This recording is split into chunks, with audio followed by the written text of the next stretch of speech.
يا أيها الإنسان ما غرك بربك الكريم يا أيها الإنسان ما غرك بربك الكريم الذي خلقك فسواك فعدلك في أي صورة ما شاء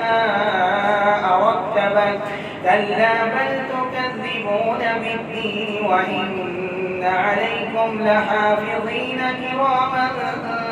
كاتبين يعلمون ما تفعلون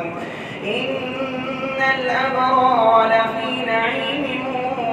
وإن الفجار لفي جحيم يصلونها يوم الدين وما هم عنها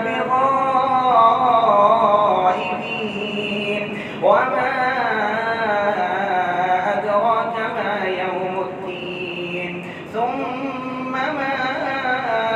أدراك ما يوم الدين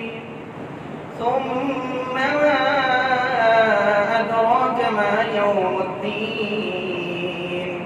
يوم لا تملك نفس لنفس شيئا والأمر يومئذ لله. الله أكبر.